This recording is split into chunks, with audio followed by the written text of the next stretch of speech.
What's going on, everyone? My name is Impulse, and welcome back to Hermitcraft. Happy New Year to you all.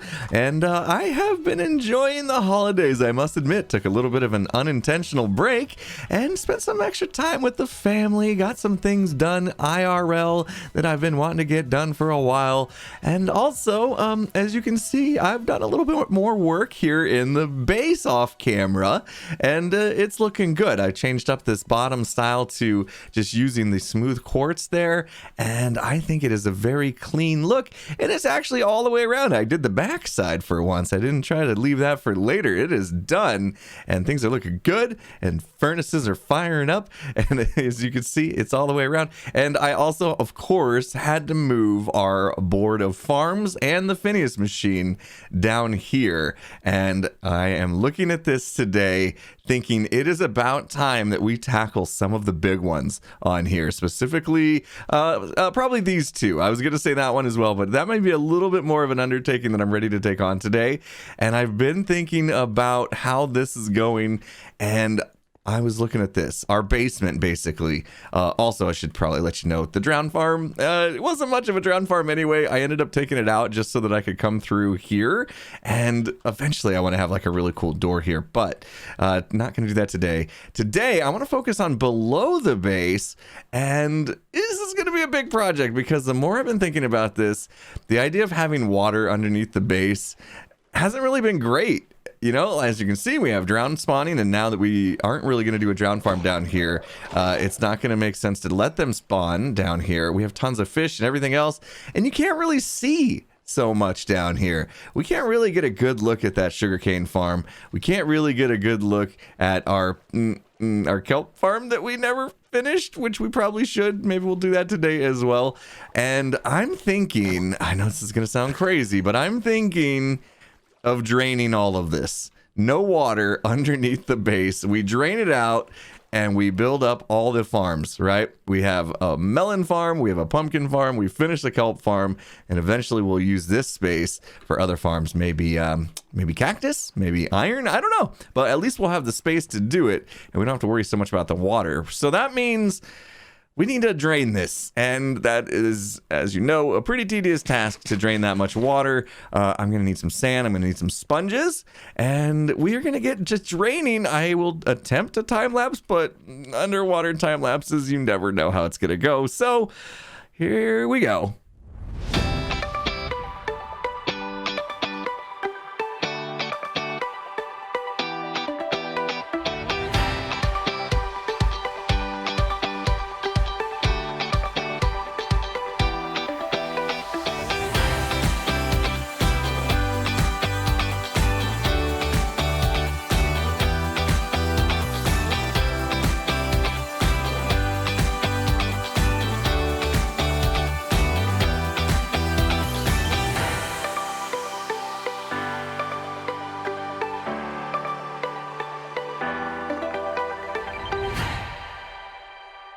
And just like that, the water is completely cleared out, and I may have underestimated the size of this project just a little bit, because that took many hours to do. And of course I could have chosen to do the flying machine method of getting the water out, but I decided ultimately just to go with the good old sand and sponge technique. And look at this, we've actually got a slime farm, well, not a slime farm, but a slime chunk somewhere in here. What is it, F3G?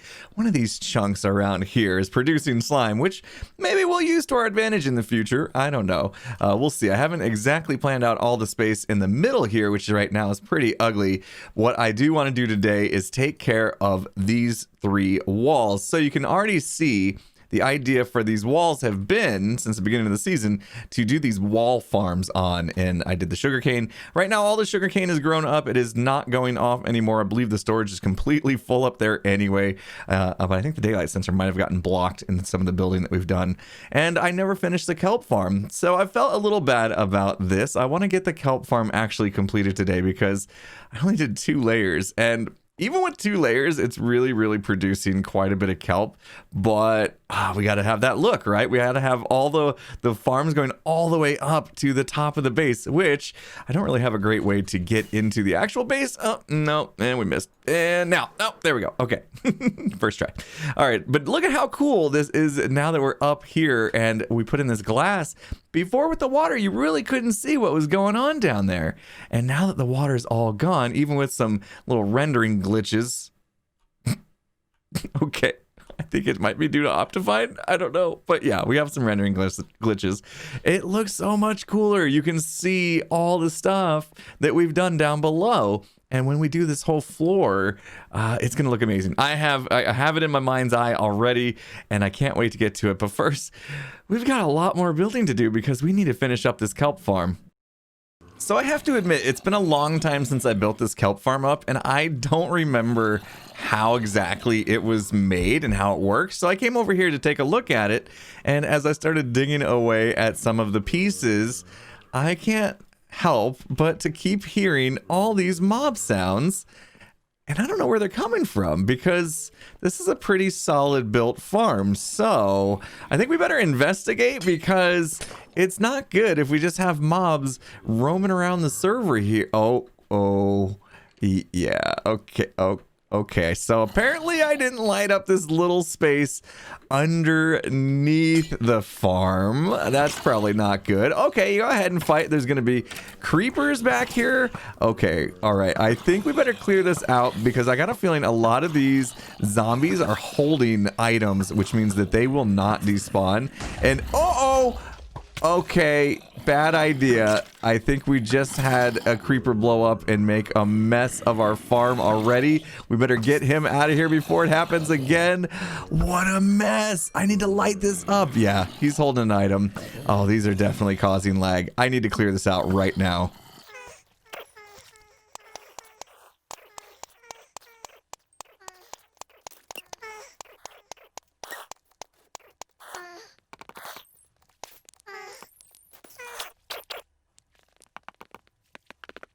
The mobs are now cleared out, and also I built up all the layers as far as I could go. We're gonna need to put a nice little cap on that to make it look nice and neat. But what did we have before? Like 2? I think maybe 3. Oh my goodness, that is a lot more layers, and now you can see the kelp is just raining in like crazy, just continual flow of kelp coming in. This is fantastic, and we still have the glass glitch happening, but it looks great because finally that wall is complete, and now it is time to turn our focus onto this wall.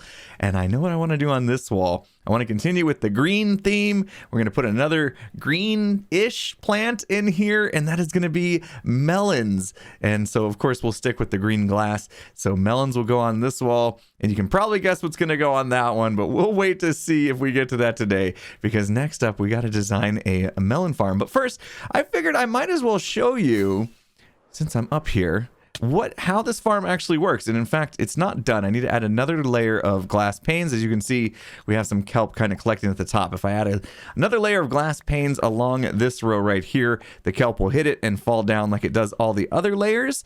And yeah, basically the way this works is we have observers there, and the kelp, every time it grows, the observer actually detects that growth, and then that observer sends a signal through a repeater into a block, into a note block, into another observer, which fires this piston right here. And so every time a kelp grows, it will get knocked down by the piston. And because it's only growing up 1 and getting knocked down every time, it will always go that far. So this farm works really well, and there is just a ton of these. It looks like every once in a while maybe a kelp gets hung up, but you can see for the most part they fall down below, and this thing is highly productive. So I think I'll do that. I think I'll add this last layer of glass panes on. I need to go grab some more. I only have 4 left, and then we will switch our focus to designing a melon farm. And I want to make it fairly compact because I want to get as many melon stems in this wall as possible so it can be highly productive. All right, I think I've come up with a fairly compact design. In fact, really compact, I might say. And it's going to be awesome because I actually made it so it's only going to be 2 tall. So I can repeat this every 2 layers all the way up, which you can see is going to be a lot. And all the way across here, although I will have to do something about this. This is currently bringing all the kelp up to our super smelter right there. So things are going to have to get moved around a little bit because I want to take up this whole wall from there all the way down to there, which means this is going to be massive. But this is very simple the way this works. Same way that we're detecting the fact that kelp is growing, we're detecting the fact that the stem is going to grow to the next level and make a watermelon either to the right or left of it, which increases the chances of it growing a little bit by giving it 2 full spots to grow onto potentially.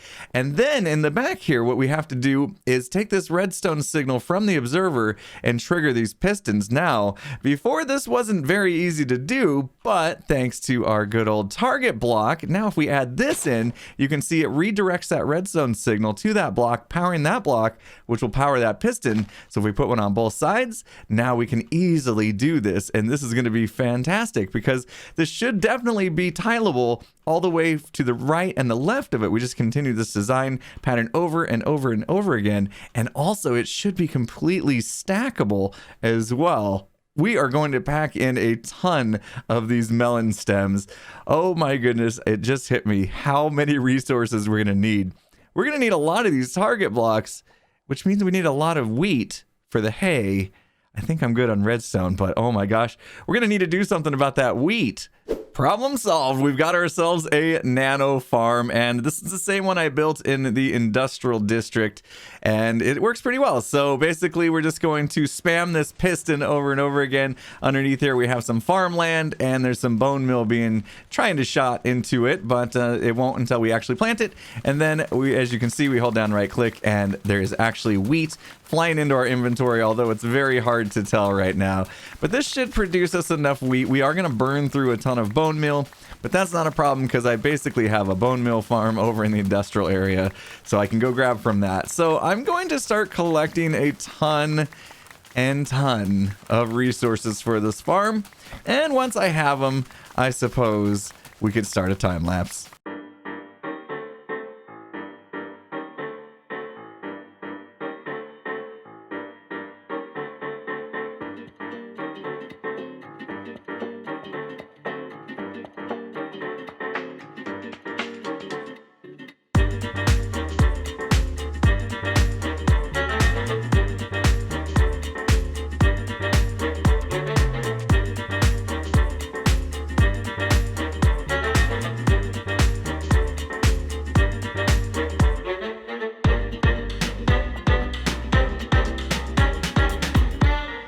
Yep, that is definitely massive. You can see things are being triggered left and right. The stems are still growing, so no melons at the top layers, but the bottom layers are producing, and right now we don't have the wall up to stop them from coming out here, and that is because I wanted to leave it off for a second to show you guys just how massive this is. But look how many melons are just sitting here rotting, and I hooked up this little hopper and this chest just to that didn't take long. Oh my goodness, we have a full chest and the hopper is about full, so we're going to be losing melons soon. Of course, we're going to need to ship all these goodies off to a storage system. I think I'm going to, once we do this other wall of goodies, which you guys probably guessed is going to be pumpkins, if I didn't already say so, we'll just have them kind of go around, meet up with the sugarcane farm, and go up into a storage area up there. And we'll be able to store all these melons, which of course we are going to use for trading, and I don't know if anything else, maybe potions and stuff. We can make some glistening melons out of these and make some potions down the road, but we're going to have lots of goodies, of course. And oh, this place is just going to be producing like crazy. So, okay, I'm going to go ahead and put up the wall now so that we can kind of button this thing up. I didn't go all the way to the top. There's a couple layers left there, and I want to do that on purpose, just in case, like in this area, we had to bring some redstone down below some of these farms. So I wanted to make sure we left that in case I ever need that space. And I think this is going to be good. And the whole time we were doing that, of course, we had to deal with these guys these big ones, they really do hit hard. But yeah, it's been a little bit of a nuisance, and I've been trying to keep my eye on the area to really see if I could figure out which chunk they're spawning in, and from the best I can tell, they are spawning right around here, right around this patch of coal. So I might put like a fence up around this chunk and see if we can capture some in it, and then we'll know for sure that's where they're spawning. I cannot believe we've got a double chest, and these layers aren't even fully grown yet. Wow, this thing is amazing. That is much better. Glass wall is going all the way up, so we shouldn't be losing any melons over the edge. Every once in a while, I guess they get caught up on there just a bit, but it's looking pretty good. And also, look what I found. I fenced in this area right here. As you can see, F3G will show the chunk borders, and he obviously spawned inside there, and he cannot get out. I cannot believe he can't jump this 1.5 tall fence, but he can't. He's stuck in there, which means this is our chunk. This is definitely the chunk that the slime are spawning in. However, there's a bit of an issue with this because I said I was going to do a pumpkin farm on this back wall. And if you can see, we're going to have to come along here, I think, to do it, because we do have kind of a 3-wide design here, plus a canal. Did I actually line this up in the wrong spot? Because we would have 1, 2, 3, and then the canal. Nope, this is correct. So we're going to come all the way out to here, plus the glass wall, which means we couldn't really start the farm until about halfway into the chunk here. So we're going to lose all this space plus whatever's gone past there. A chunk is 16 by 16. So what do we got left here? Actually, it's inside this border. 1, 2, 3, 4, 5, 6, 7, 8, 9, 10, 11, about 10, because that's the glass wall. So we only have a 10 by 16, at least in this area. What level are we at? I forgot to check that. We're at level 31. So 9 levels above this. I think they spawn up to layer 40. We could go down below everything and get even more levels that way. And that may be the way that we do it. Forget about this level and actually go lower in the ground. Since we're at 30, we can probably go down another 25 levels before we start hitting bedrock, and we can make a slime farm out of this eventually. We're not going to do that today because I got to tell you, we've been busy bees today. I mean, we drained this entire area. We finished building the Kelp Farm behind me. We finished building a brand new Melon Farm. I had goals set to do this as well, but there's no way. This has just been a long couple days, actually. I've been recording this episode for a few days. Like I said at the beginning of the episode, took a few days off for the holidays, which hopefully, again, you guys enjoyed your holidays and are back at it in the new year. We're looking forward to having hopefully a better 2021 than we did 2020. We'll see, but I got good feelings. I think I don't know if it could go any worse than 2020, but looking forward to 2021 for sure. But before we end today, even though we've been working so hard, there's something that I haven't checked out just yet, and that's over here. I can already see it in the shopping district. Look at this beautiful town hall, all decked out in Christmas spirit. Of course, Christmas is behind us now, but I didn't get a chance to get out here before Christmas was over, and I wanted to check it out now because what a beautiful tree, of course, done by Scar, who is amazing at this kind of stuff. Look at the decoration on the town hall. Probably half the diamond throne missing in decorations here, but it looks amazing. And I wonder how long he's going to keep this up for. But the reason I came over here was because I was watching his video, and apparently he's been putting some gifts out. And there was one for each hermit here, and I don't know if they're labeled. It looks like somebody left a sign saying thank you. I don't think they're labeled. Are they all the same same thing. It looks like they are. So I think we can just take one of these. Doesn't really matter which one. Of course, though, we're going to take this one because it's got the yellow shulker box. So thank you, Scar. This is an amazing gift. I'm always in need of shulker boxes, of course. Netherite is always tough to get. Love these gilded blackstone blocks. And, yep, he's definitely winning me over with the quartz. So what an awesome gift from Scar. Thank you so much. And speaking of gifts and doing good deeds and things like that, it looks like we're going to have another episode. And I'm going to apologize for that right now. We're going to have another episode, no good deed of the day. I feel terrible about it, but I got to be honest with you. I'm not really coming up with anything to good deed about, you know, like I don't know who needs what or what we can do to help the hermits out. I'm just drawing a blank here. So I'm going to ask you all, maybe you all can think of something. What could I do for the hermits? I need multiple things actually, because we want to do a good deed basically every episode. We did this mending machine.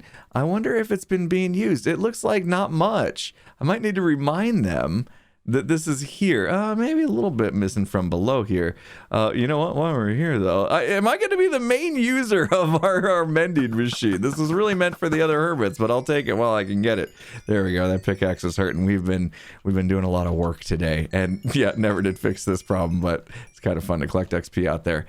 Anyway, I'll remind him that this is here, and I wonder what this is going to turn into, because we probably won't need this anymore. Oh, that's right. We made that wager with B-dubs. Let's go check on something real quick before we end the episode. Let's see how Lamps Plus is doing. Maybe our good deed of the day could be that B-dubs gets profit from here, although that was just a bet we lost. But place 4 diamonds in the chest and push the... What is this? Beacons, end rods, and much more. Leave the shulk. Place 4 diamonds in the chest and push the button. Well, now I'm curious. What has he got going on here? B-dubs has added something to the front of the store? Wait a minute. What's going on? Okay, we still have some stock, but it does look like he's made a few sales and taken the diamonds already for himself. I don't think... Yeah, I wouldn't expect him to leave me anything. Let's see what this is all about. I'm definitely curious. Leave 4 diamonds. Okay, 4 diamonds in here. Looks like somebody else has been through here as well and pushed the button. What is he up to? Do we get something good? Is it in here? Oh, okay. Okay, what'd we get? We got some end rods. Okay. All right. Great. And he wants us to leave the shulker box, I suppose, in there. We'll leave him the shulker box. 4 diamonds for end rods. Wait a minute. End rods typically cost 1 diamond for 2 stacks. I paid 4 diamonds and got, you know what, B-dubs, you can keep them. It's fine. It's fine. He's out here. You want people to come in our shop, but you're out here ripping them off with this thing. Wait a minute, is it the same thing every time? No, okay, now I just need to know. I need to know just for my own curiosity's sake. What is happening? Is it always end rods? Or is it random? What's going on here? Is there better things than that? 1 stack? B-dubs. What is this shenanigans? I don't think this business model is going to work, buddy. Wait a minute, although he did just make 8 diamonds off of me, and I'm just putting the stock back in here so we can make even more. Oh, well, we'll consider that the good deed of the day. We just gave B-dubs some diamonds. Anyway, guys, hopefully you enjoyed the video. Like I said, I put a lot of effort and time into this one, so if you could hit that like button, I would appreciate it. And of course, if you're not subscribed, please make sure you do that before you go. And with that said, have a good one, everyone.